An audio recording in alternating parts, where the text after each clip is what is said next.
How you doing, Miss McLaughlin? This is my grandmother, Leslie Milton. Hi. And so I'm gonna start off like this. You good? Yeah. Alright. So, could you describe like life in Alabama back in your time? Life in Alabama was hard. I have 6 brothers and sisters. My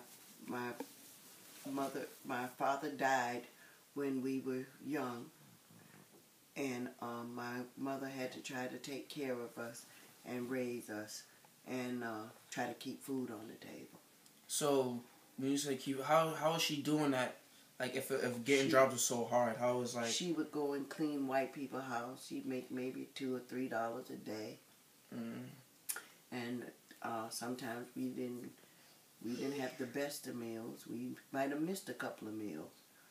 We had to share clothes, shoes, and it was pretty rough.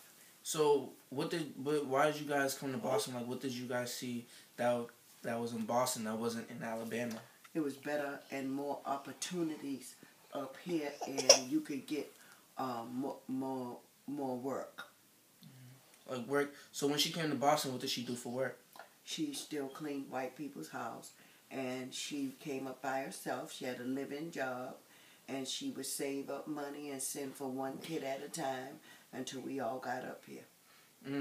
What did you guys used to do for fun back then? We'd get a little stick and ball and play ball and play tag and chase each other.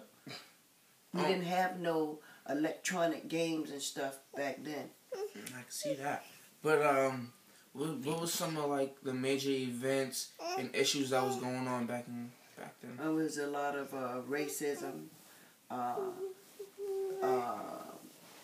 You couldn't talk back to white people. You had to say yes sir, yes ma'am.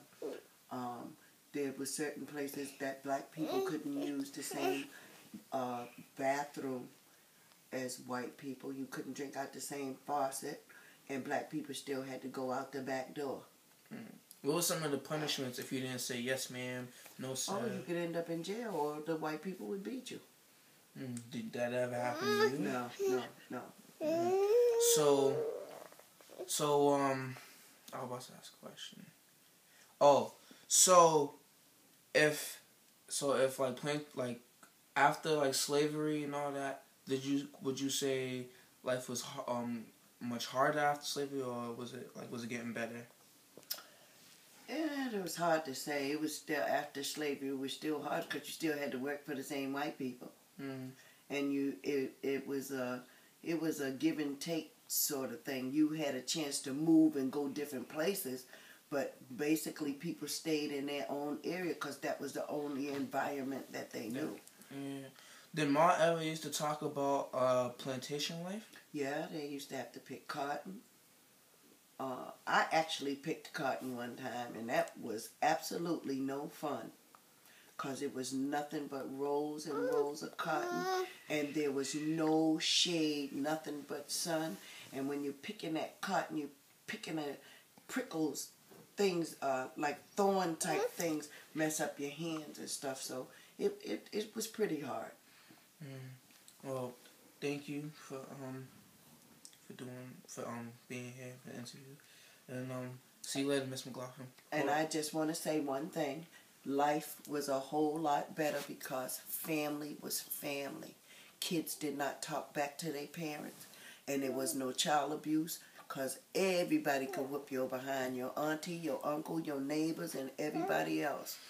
And kids were not disrespectful. You used to get whoopings? Absolutely. By your neighbors? And I deserved every one that I got. What was the worst whooping you ever got? Oh, I lied.